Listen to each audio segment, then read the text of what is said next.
You know what's funny?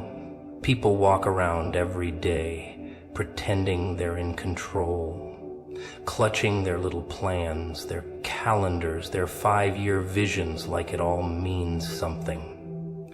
Like life owes them a smooth ride just because they mapped it all out on a piece of paper. They calculate, they predict, they strategize, and still end up lost in a place they never planned for. Trust, huh? Such a funny little word, isn't it? So simple, yet it's the one thing that can make the world stop spinning, or spin faster into madness. People don't like trusting, oh no. They like controlling, they like tying every knot, measuring every move, calculating outcomes like life's some board game they're going to win by following the rules. But life doesn't play by rules, and neither does trust, especially when you're asked to trust something you can't even see. That's the real joke, isn't it? You're supposed to hand over the steering wheel to a force you can't touch, can't predict, can't understand, and you're told, just trust. But what happens when you do? What really happens when you stop playing God in your own life and let the real one take the stage? That's where things get interesting. That's when the show begins. The moment you trust, everything that once looked like chaos starts forming a pattern. Not because the world changed, but because you did. See, trust doesn't magically fix the mess. It changes how you walk through it. It shifts the lens, tilts the frame, and suddenly, even the wreckage looks like art. You stop asking why it's burning and start dancing in the flames. You stop begging for exits and start finding meaning in locked doors. People think trust is this soft, fragile thing, like a glass that'll shatter if the wind blows too hard. No. Real trust?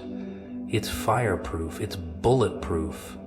It's the kind of madness that walks into a war zone unarmed and smiles. It's not passive. It's not gentle. It's rebellion against everything your fears whisper in your ear. It's flipping the script on anxiety, mocking doubt in its face, laughing at the odd. It's standing in the dark, hands tied, blindfold on, and still saying, I believe there's light. Not because you saw it, but because you chose to. You see, when you trust, truly trust, you stop performing. You stop pretending you have it all figured out. You stop micromanaging every little moment, every conversation, every failure.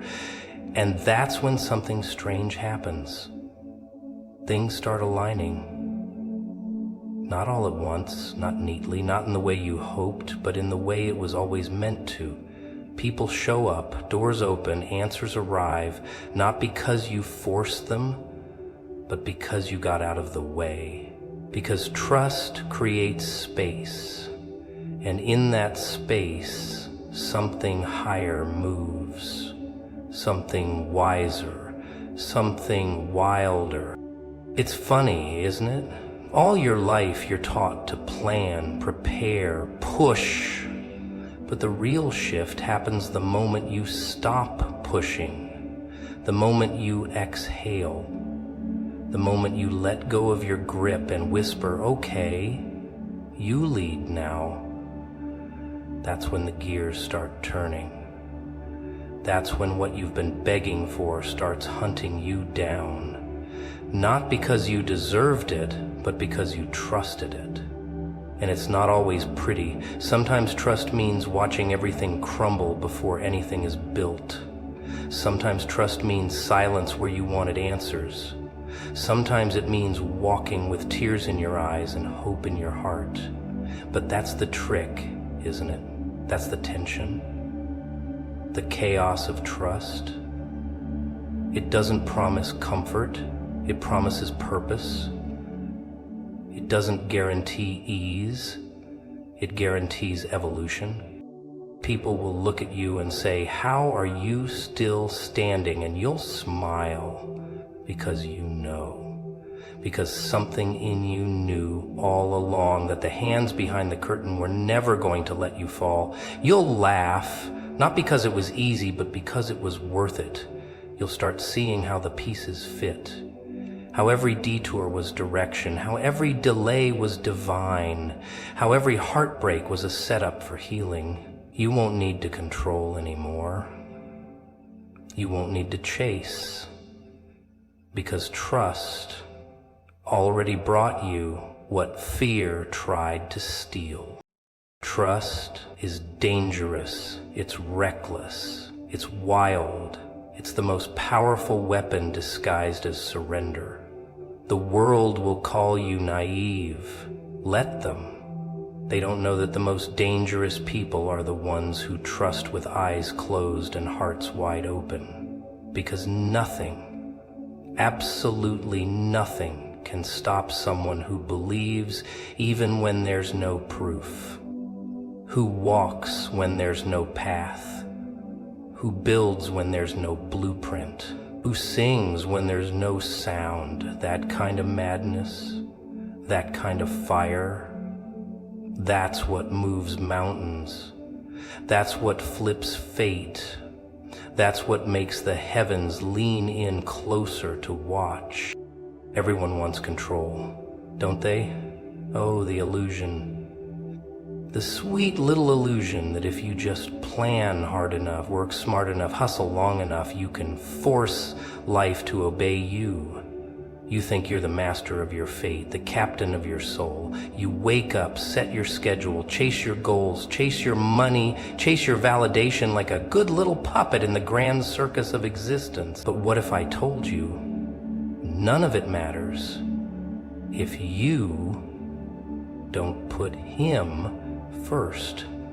What if everything you're desperately clinging to is slipping through your fingers because you've been building on sand, not stone? What if the chaos, the noise, the struggle, it's all just a loud reminder that you've pushed the most important piece of the puzzle to the side? People don't like to hear that. Oh no, they'd rather believe in hard work and manifestation and 10-step success strategies than in surrendering to something bigger than them. They'd rather trust their to-do list than divine timing. Funny, isn't it, how we scream for order while drowning in our own disorder, all because we forgot the order of things. The real order, the kind that says, put him first, and the rest will follow. But no, we like to play God in our own stories, don't we? We like to crown ourselves kings and queens of our tiny little empires, unaware that without him, we're just ruling over ruins. You chase the bag, you chase status, you chase people. But the more you chase, the more tired you become. You fill your calendar, but your heart stays empty. You check every box, but nothing clicks. Why? Because you're operating out of alignment. You're moving without a compass. You're breathing, but not living. You're surviving in a system that was never built to sustain your soul. And here's the twist. The moment you flip the script, the moment you put God first, the madness starts to make sense. The noise fades, the fog lifts, not because life got easier, but because you stopped running on fumes and started running on purpose. And purpose, oh, that's the real game changer. See, when you put him first, it's not about being religious, it's about being real. Real with your brokenness, real with your questions, real with your hunger for something deeper. It's about acknowledging that you don't have all the answers, and that's okay. because you weren't meant to. It's about waking up and saying, lead me instead of watch me. It's about switching roles from performer to follower, from controller to vessel. That's when the music changes. That's when the rhythm finds you. That's when life stops being a battlefield and starts becoming a blueprint. People will think you've lost your edge. They'll say you're too soft, too slow, too spiritual. Let them. Because while they're burning out chasing empty winds, you'll be walking with peace in your pocket. While they're busy proving themselves, you'll be positioned for things they can't even understand. It's not about being perfect, it's about being placed. It's not about having it all, it's about having Him in it all. That's the secret they don't want to tell you. That the real power move isn't hustle, it's humility. The real strategy isn't speed, it's surrender. The real success isn't applause, it's alignment. And alignment doesn't always look like success. Sometimes it looks like losing. Sometimes it looks like silence. Sometimes it looks like waiting while everyone else is winning. But underneath it all, something is building, something sacred, something unstoppable. Because when you're aligned with Him, your delay is not denial, it's design. Your detours are not mistakes, they're maneuvers. And your setback, just setups. You won't see it all at once. You won't always understand it, but you'll feel it. You'll feel the shift. You'll feel the weight lift. You'll feel the clarity rise. You'll walk lighter even when the road is heavy. And here's the part they never teach you in schools or seminars or success podcasts. When you put God first, you stop chasing blessings and start attracting them. You stop begging for doors and start walking through gates. You stop living in survival mode and start stepping into supernatural flow. It's not magic, it's alignment. It's the peace that comes when your heart's in sync with heaven's rhythm. It's the confidence that comes when your foundation is unshakable, no matter how loud the storms get. It's the joy that doesn't need a reason, the strength that doesn't need a crowd, the clarity that doesn't need a roadmap.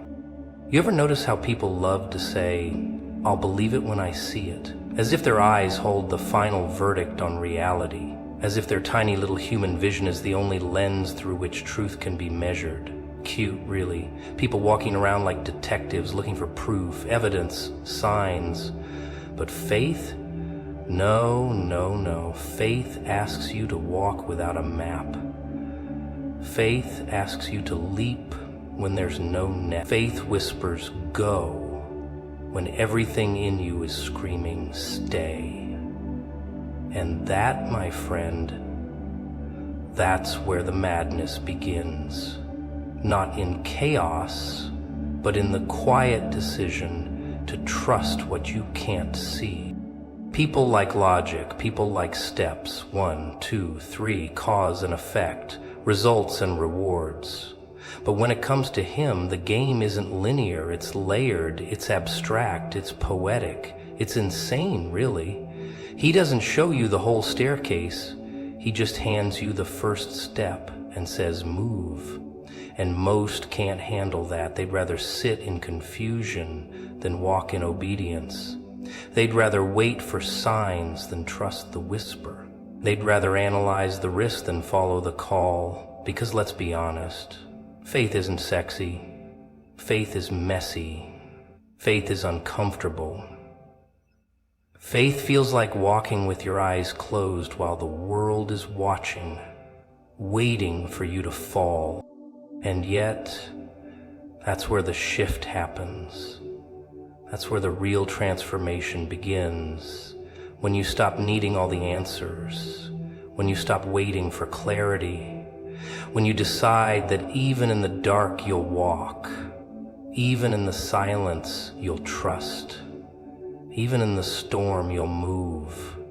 That's when you start to see things differently, not because circumstances changed, but because you did. Something inside you flips, your posture shifts, your soul straightens its back and says, I don't need proof, I need presence. That's faith, not a fantasy, not a delusion, but a rebellion against fear, a bold, beautiful rebellion. But faith will cost you. Oh, it'll cost you everything you think you know. It'll tear down your logic and your timelines and your precious little comfort zones. Faith will ask you to build before there's a blueprint. It'll ask you to plant when there's no rain. It'll ask you to sing when there's no music. And the world will laugh. They'll call you foolish, they'll call you naive, but secretly they'll envy you. Because while they're chained to what they can see, you'll be dancing in what they can't even imagine. See, there's a wildness to faith, a rawness. It's not polished or pretty. It doesn't fit in quotes or hashtags. It's the grit behind the glory. It's the tears behind the testimony. It's the silence between the miracle and the manifestation. And most people don't have the stomach for it. They want quick results, instant validation, a clear path. But faith offers none of that.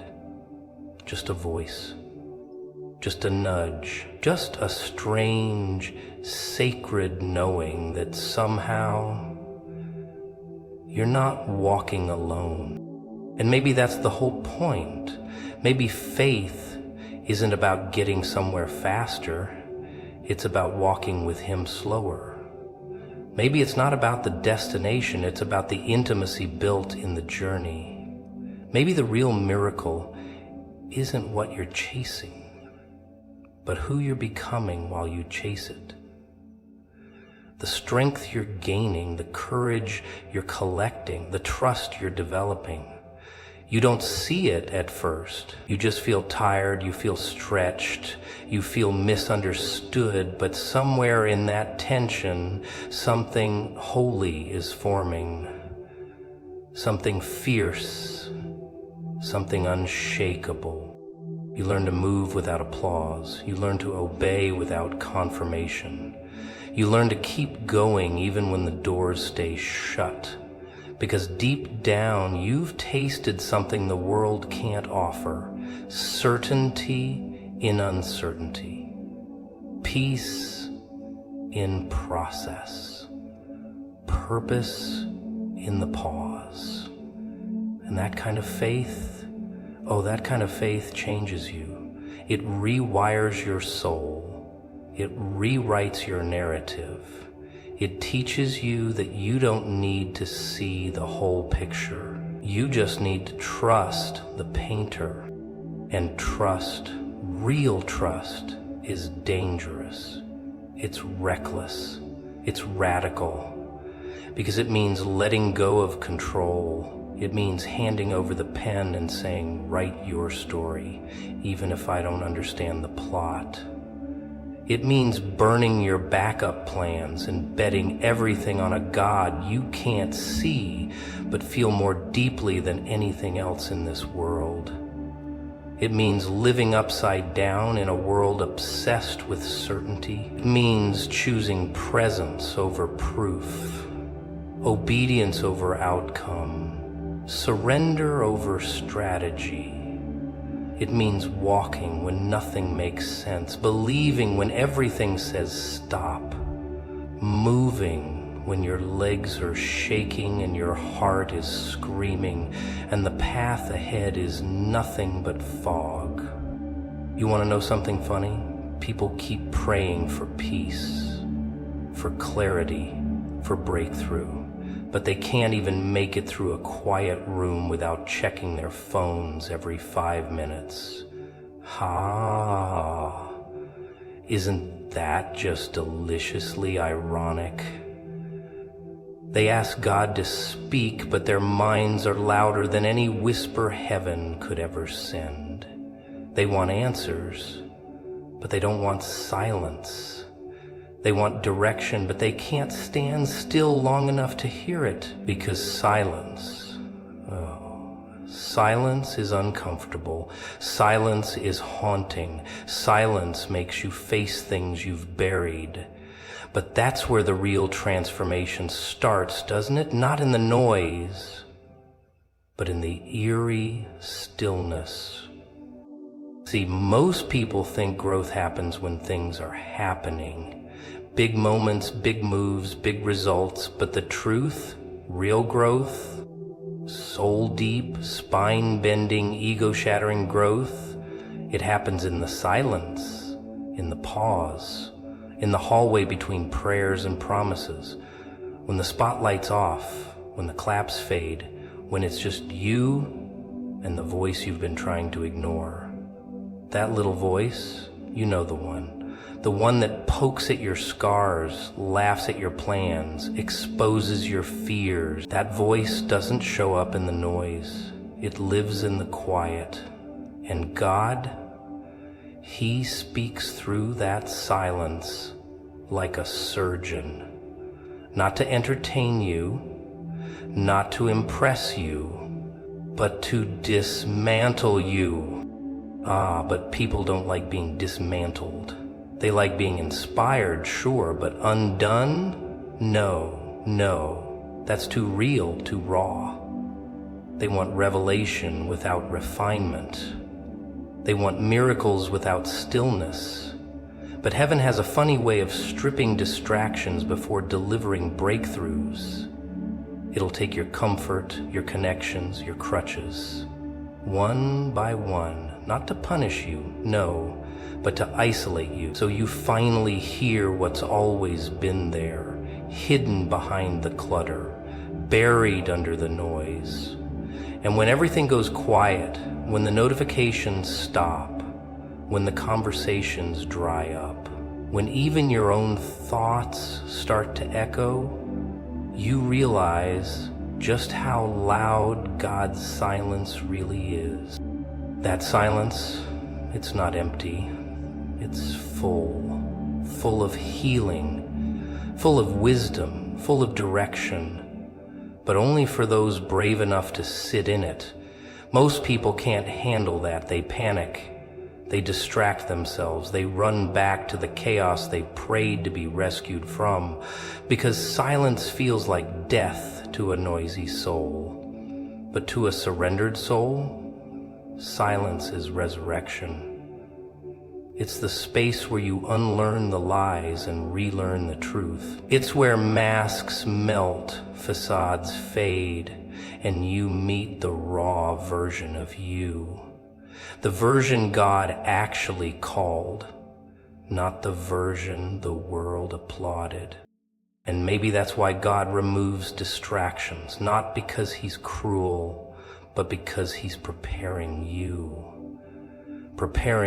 to carry what noise could never sustain, preparing you to walk in a purpose too heavy for shallow attention, preparing you to become something so dangerous to the kingdom of darkness that heaven had to make sure you were deeply rooted before you ever bloomed.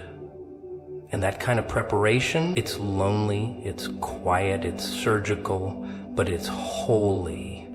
Oh, it's so holy. Funny, isn't it?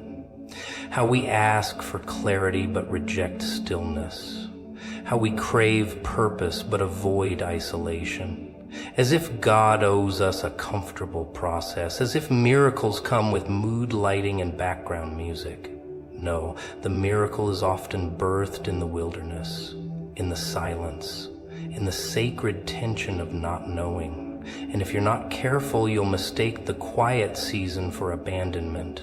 You'll assume God's silence means disapproval, when it's actually a setup for your becoming. He's not ignoring you. He's drawing you in, closer, deeper, quieter, until you don't just hear him, you feel him, until his whisper drowns out every other voice, including your own. But of course, most people won't make it that far. They'll quit in the silence. They'll crawl back to noise, to drama, to validation. They'll trade depth for distraction. They'll forfeit the voice of God for the opinions of people. And they'll wonder why nothing ever changes, why peace never lasts, why joy feels like a memory instead of a state of being. It's because they never made it through the quiet room. They never embraced the pruning. They never let silence do its holy, haunting work. But you've got a choice. Sit with the silence or run from it. Embrace the stillness or sabotage your own transformation, because God's not yelling. He never needed to. His power is in the pause. His truth is in the tension. His breakthrough is buried beneath the very distractions he keeps pulling from your hands. You just have to be still long enough to hear it. You ever seen a puppet without strings, flopping around, clueless, pointless, pathetic? That's most people when they wake up. A routine, a clock, a job, a life designed by someone else and called ambition. Funny thing is, they think they're free. They think they're moving forward, but really they're just being pulled by invisible threads, tangled in expectations, strangled by pressure, dancing to a rhythm that doesn't even belong to them. And when someone dares to cut the strings, when someone actually pauses and whispers, maybe there's more. Now, that's where it gets interesting. Because now we're not talking about surviving anymore. We're talking about walking.